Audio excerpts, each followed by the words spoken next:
Magandang araw po sa inyo mga pre at eto po ngayon pag-usapan na naman po natin itong issue about sa box. Ayan ha. Kaya ayaw pabuksan. Oh, BIR box could be armory of evidence versus Duterte. Ayan. Ano po ba yung box na to mga pre no? Ayon kay Zia Adyong, posibleng kaya umano ayaw ipabukas ang kahon ng BIR dahil maaari itong naglalaman ng maaring ebidensyang magagamit laban kay Sara Duterte. Ang armory of evidence ay hindi literal na imbakan ng armas po, okay? Isa itong tayutay na ang ibig sabihin ay napakaraming matitibay na ebidensya o sandamakmak na dokumentong maaaring gamitin bilang patunay sa isang kaso po, no? Laban dito kay Sara Duterte sa impeachment, no? Oh. Pinaghihinilaan po ito ni Zia Adyong na ang kahon ng BIR ay maaaring puno ng mahalagang dokumento o ebidensya. Oh, na maaaring makasama sa depensa ni Sara Duterte. Kaya umano may tumutol na ito ay mabuksan. Ayan. So, ako po, naniniwala din po ako doon, mga pre, na yung kahon na yan, no? Eh, naglalaman po talaga yan ng, alam mo yon yung ikakabagsak ni Sara Duterte. Ikakadismaya ng mga tao. Kung kapag ito'y nabuksan po at malaman ito ng taong bayan, talaga namang wala nang susuporta sa hayop na yan. Diba? Yan po yung maliwanag dyan, mga pre. O, sinasabi ko lang na wala na talagang susuporta dyan. Diba? Kasi, kung malinis ka po, dapat sana open yan. Diba? Kung talagang gusto mong maging malinaw yung lahat, bakit ka matatakot na pabuksan yung box of evidence na yan? Diba? Kung talagang malinis ka, wala kang tinatago, sige, buksan nyo yan. Sabihin nyo sa publiko kung anong nilalaman yan. Ganun po sana, di ba? Kung ikaw ay malinis. Diba? Kaya, naniniwala po ako na itong si Sara Duterte, ayaw niyang ipa-open po ito kasi yari siya dito. Di ba? May baho po itong tinatago. Anyway, sa hindi pa po nakakapag-like, share, subscribe sa ating YouTube channel, huwag niyong kalimutan yan para naman po maging updated po kayo sa mga uploads po natin. Ayan. At eto na mga pre, no? Pag-usapan lang po natin ito. Etong about po dito sa manyakis nilang pastor. Sa manyakis na si Kibuloy. Makinig kayo sa akin, mga taga, Kingdom. Ayun po dito fugitive pastor wanted by FBI CAF in Philippines or nahuli po sa Pilipinas. Kasi yung pinaggagawa po nitong hayop na to, no, balikan lang natin kaunti. Puro po kamanyakan at pang-aabuso sa mga kababaihan, sa mga miyembro nila, di ba? Puro kamanyakan, puro pautog yung ginagawa nitong buisit na pastor na to. 'Di ba? Ito po yung anak ng demonyo po talaga to, itong Kibuloy na to. 'Di ba? Anak po ito ni Satanas. Siya po ay anak ni Satanas. Kaya, yung mga naniniwala dito, nabibrainwash lang eh. Yung iba, kaya ayaw kumala sa grupo kasi natatakot. 'Di ba? Alam niyo po kung kayo ay nasa katotohanan, wag po kayo matakot. 'Di ba? Demonyo lang 'yan. Kayo nasa katotohanan. Kaya deserve ni Kibuloy na mabulok sa kulungan. Wag ka na sanang makalaya.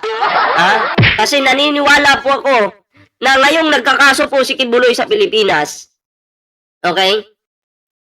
Lilitisin yan dito ngayon. After dito sa Pilipinas, may kaso pa siya sa ibang bansa.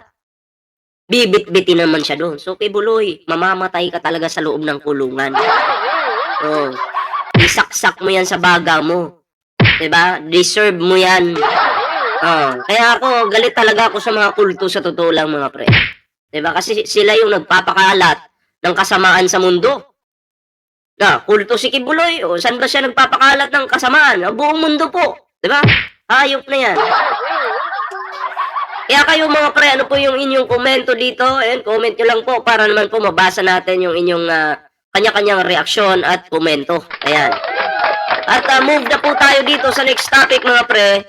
Ito po Sara Duterte's undisclosed guns to be taken up in trial. So, ako po, kasi Vice President yan si Sara Duterte, naniniwala po ako na may mga tinatago pong mga armas itong si Sara Duterte. Kasi ayon po dito, hindi daw po ito, kumbaga hindi po lumabas sa publiko. Kumbaga, patago, di ba? Sa pagkakaintindi natin dito mga pre, noon at ngayon si Sara Duterte, patago pong bumibili ng armas. Hindi po natin alam kung ito'y lisensyado ba o hindi. Di ba? Kasi bilang isang public official, kailangan din po malaman sana ng publiko kung ilan yung baril mo, di ba? Ilan yung hawak mo, kailangan malaman ng publiko. Pero kung ikaw ay patago na bumibili ng baril, okay, ay krimen yan. Diba? Ay, paano hindi mo makukuha yung tiwala ng taong bayan kung naglilihim ka sa taong bayan? Ngayon, bakit ka, kung totoo ito bakit ka bibili ng pagkarami-raming baril na hindi dapat malaman ng publiko? Anong plano mo? Diba? So nakakatakot kung ikukunik natin ito sa pagbabanta niya sa buhay ng kay Pangulo, kay First Lady, kay former House Speaker Martin Romualdez. Maaari po itong magamit, di ba? So, dapat po talaga lahat po ng nalalaman ng gobyernong ito about dito sa kasamaan ni Sara Duterte ay dapat lumabas po yan sa impeachment. Di ba? Gamitin pong ebidensya yan para maligwak na itong hayop na to. Yeah. Ang kapal-kapal ng pagmumukha. Pag masdan niyo yung mukha ni Sara Duterte, nakakabuisit po. Sa totoo lang. Di ba? Nakakabuisit. Kung pagmamasdan niyo yung kanyang pagmumukha. Kaya kayo mga pre, ano yung inyong komento dito? Ayan, comment down below para naman po mabasa natin yung inyong kanya-kanyang opinion. Ayan so ito po mga pre, no? Isunod po natin ito. Ayon po kay Romel Lopez, shinare na po yung video, post ng Inquirer. What do we expect from DDS lawyers except fake news and fame pouring? So ayon po dito, itinanggi po ni Agusan del Sur Governor Santiago Kane Jr. ang mga pahayag na siya ang nagtalaga kina Atty. Jimmy Bondok at Atty. Israelito Torion upang kumatawan sa pamilya ng yumaong basketball prospect na si Rene Bobet Baterbonia. Ayon sa gobernador, ang dalawang abogado ay nag-alok lamang ng libreng tulong na legal kung magpapasya ang pamilya na magsasampa ng kaso. So, sana po ang pamilya nitong yumaong basketballista mga pre na si Baterbonia, wag po nilang kunin yung mga DDS lawyers na to kasi bakit? Gagamitin po nila yung issue na kunyari pagtatanggol ka nila ng libreng yung tulong ba? Tulong na legal. Okay, pagtatanggol ka nila kasi maingay po, viral. Viral po ito. Buong Pilipinas nagluluksa sa pagkawala. Okay? Ng basketball player na to. Kaya sila po ay gawa ng paraan para ma-hook nila yung mga followers nitong taong ito. 'Di ba? Para sila yung center of attraction ngayon kasi sila yung tagapagtanggol Pero pangit po na ito yung kukunin yung lawyer, mga wala namang mga bilang to, mga bobo, inutil, walang silbi. Walang utak, palaging talo, 'di ba? Kung magsasampa po ng kaso siguro yung pamilya, dapat yung matinong lawyer na lang yung kunin nila. Wag po yung mga sinungaling. Yung harap-harapan na nagsisinungaling sa taong bayan, wag po yun. 'Di ba? Yung kunin niyo siguro yung lawyer yung wala po sa wala sa politika siguro, pero magaling. 'Di ba? Kasi baka ang pangit kasi na yung patay magagamit sa pamumulitika ng mga hinayupak na to. 'Di ba? Pangit po. So kung kayo po yung tatanungin mga pre, pabor po ba kayo dito? Okay? Paki-comment naman kung pabor po kayo o hindi. Kasi kung ako po yung tatanungin, dapat kung magsasampa man sila ng kaso, ibang lawyer na lang po yung kunin nila. Okay? Para mas matahimik po yung kanilang pamilya. Ganun lang. At eto na mga pre, no? Isunod po natin ito kasi sigurado po ito po yung uunahin sa impeachment trial nito ni Lustay. Okay? Ano po ito mga pre? O basahin po natin. BP Sara nagbanta. Huhukayin, itatapon, labi ni Marcos Sr. sa West Philippine Sea. Naalala niyo po ito? Okay? Na nagsabi si Sara Duterte na huhukayin niya yung patay. Okay? Tapos itatapon sa West Philippine Sea. Inutil talaga to si Sara Duterte, hindi talaga nag-iisip. Na yung kanyang mga statements na yan ay magagamit sa kanya, laban sa kanya. Well, siguro, akala niya siya yung untouchable talaga. Akala niya siya na yung pinakamalakas. Akala niya siya na yung, di ba? Mas mataas pa sa Pangulo. Oh. Imagine, hindi mo pwedeng gawin yan. Wala kang karapatan na hukayin si Marcos Sr. kasi unang-una hindi ka naman anak. 'Di ba?